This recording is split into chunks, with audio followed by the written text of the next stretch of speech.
41 మీటర్స్కి తగ్గించడం వల్ల కేవలం 114 టీఎంసీ సామర్థ్యమే ఉంటుంది కాబట్టి నీటి లభ్యత పూర్తిగా తగ్గిపోయి ప్రాజెక్టు యొక్క మొత్తం ప్రయోజనాలకే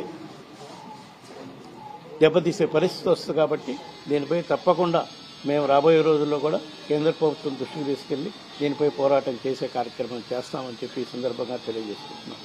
అదేవిధంగా ఇంకో ప్రధాన అంశం రాష్ట్రానికి సంబంధించినప్పటికీ విశాఖపట్నం రైల్వే జోను మేము గత 5 సంవత్సరాల్లో పలు సందర్భాల్లో మా ముఖ్యమంత్రి జగన్మోహన్ రెడ్డి గారు అప్పుడు ముఖ్యమంత్రిగా ఉన్న జగన్మోహన్ రెడ్డి గారి నాయకత్వంలో మా ఎంపీలంతా కూడా పోయి అడగడం జరిగింది.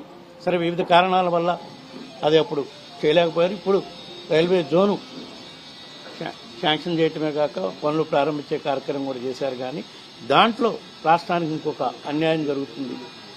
విశాఖపట్నంలో రాబోయే రైల్వే జోన్లో వాల్తేరు డివిజన్ని పూర్తిగా దాంట్లో ఉండేటట్టుగా కూడా చేయాలని, ఎందుకంటే ఇప్పుడు దాన్ని మళ్ళీ వాల్తేరు డివిజన్ స్ప్లిట్ చేసే కార్యక్రమం జరుగుతుంది కాబట్టి స్ప్లిట్ చేసి జీవో ఇచ్చే కార్యక్రమం చేశారు కాబట్టి దాన్ని కూడా అడ్డుకోవాల్సిన పరిస్థితి ఉంది. దానిపై కూడా మేము ఉభయ సభల్లో దీనిపై చర్చించే కార్యక్రమం రాబోయే రోజుల్లో చేస్తామని చెప్పి ఈ సందర్భంగా తెలియజేస్తున్నాం. ఇంకో ప్రధాన అంశం రాష్ట్రానికి సంబంధించినంత వరకు స్టీల్ ప్లాంట్ పునరీకరణ చేయడం కోసం పురోగతిని మళ్ళా సాధించడం కోసం స్టీల్ ప్లాంట్లో కేంద్ర ప్రభుత్వం 11,000 కోట్ల రూపాయలు నిధులు ఇవ్వటం వరకు బాగానే ఉంది, మంచి పరిణామమే. కానీ ఈ రోజు కూడా స్టీల్ ప్లాంట్ ఎంప్లాయీస్కి గత 4-5 నెలల నుంచి పూర్తి స్థాయిలో జీతాలు మాత్రం ఇచ్చే పరిస్థితి లేదు. కేవలం 30%, 50%, 60% మాత్రమే జీతాలు ఇచ్చే కార్యక్రమం జరుగుతుంది. కాబట్టి దీన్ని కూడా తప్పకుండా అందులో పనిచేసే ఉద్యోగస్తులందరికీ కూడా పూర్తి స్థాయిలో జీతాలు కేంద్ర ప్రభుత్వం విడుదల చేసే విధంగా కేంద్ర ప్రభుత్వం ఒత్తిడి తీసుకొచ్చే కార్యక్రమం కూడా చేస్తాము.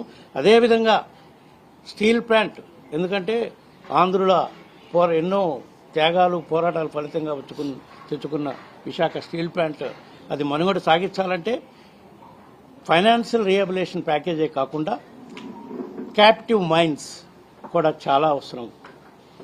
మైన్స్ను కూడా కేంద్ర ప్రభుత్వం దానికి చేకూర్చే విధంగా కూడా మేము కేంద్ర ప్రభుత్వంని రాజ్యసభలో లోక్సభ కూడా ఒత్తిడి తీసుకొచ్చే కార్యక్రమం చేసే జరుగుతుంది. అదేవిధంగా కేంద్ర ప్రభుత్వం, ఎందుకంటే అక్కడ ఉండే ఉద్యోగస్తుల్లో ఇప్పటికీ ఫైనాన్షియల్ ప్యాకేజ్ ఇచ్చినా కూడా అభద్రత అయితే ఉంది. అందుకని కేంద్ర ప్రభుత్వం దానిపై కూడా విశాఖ స్టీల్ ప్లాంట్ని ప్రైవేటైజ్ చెయ్యము అని ఒక అష్యూరెన్స్ కూడా ఇస్తే అష్యూరెన్స్ ఇయటమే కాకుండా ఉద్యోగస్తులకు నిలిపేసిన జీతాలు కూడా పూర్తి స్థాయిలో విడుదల చేసే కార్యక్రమం చేయాలని చెప్పి మేము వైఎస్ఆర్ కాంగ్రెస్ పార్టీ తరఫు నుంచి కేంద్ర ప్రభుత్వాన్ని డిమాండ్ చేస్తూ ఉన్నాం. ఇదే విధంగా రాష్ట్రానికి రావాల్సిన వివిధ అంశాలపై కూడా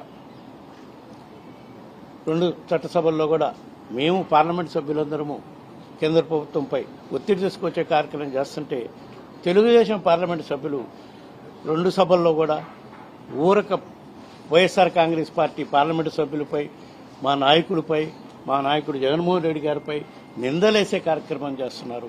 నిన్న కూడా ప్రెస్ మీట్ పెట్టి మా పార్లమెంటు సభ్యులపై నిందలేసే కార్యక్రమం చేస్తున్నారు. ఇవన్నీ పక్కన పెట్టి ముందు రాష్ట్రానికి రావాల్సిన నిధుల పట్ల, రాష్ట్రానికి సంబంధించిన ప్రాజెక్టుల పట్ల శ్రద్ధ చూపించి పోరాటం చేస్తే మేము కూడా వాళ్ళకి సహకరిస్తాం. రాష్ట్రాన్ని అభివృద్ధి చేసుకోవడానికి మా వంతు కూడా మేము పోరాటం చేసే కార్యక్రమం చేస్తామని చెప్పి ఈ సందర్భంగా తెలియజేసుకుంటూ ఉన్నాం.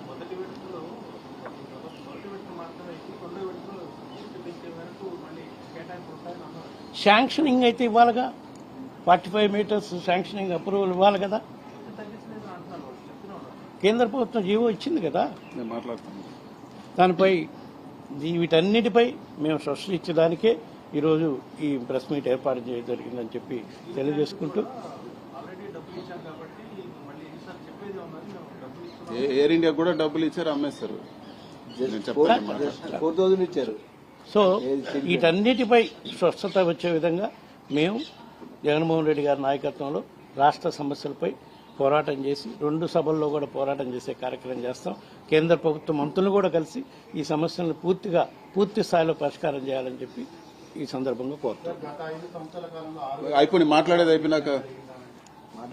అయిపోయినాక మా మిగతా సభ్యులు కూడా మాట్లాడతారు.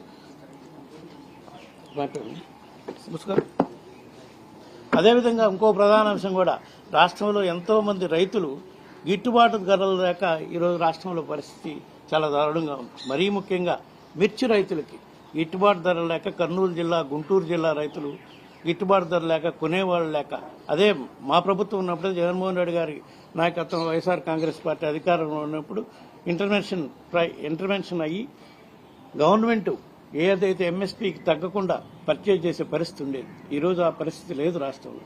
శనగ రైతులు ఇబ్బంది పడుతున్నారు, మిర్చి రైతులు అయితే చాలా దారుణమైన పరిస్థితిలో ఉన్నారు గుంటూరు జిల్లా, కర్నూలు జిల్లాలో. ఈ రైతుల సమస్యలపై కూడా తప్పకుండా కేంద్ర ప్రభుత్వంతో కూడా మాట్లాడి వాళ్ళు గిట్టుబాటు ధర వచ్చే విధంగా మా వంతు కృషి చేస్తామని చెప్పి ఈ సందర్భంగా తెలియజేస్తాం.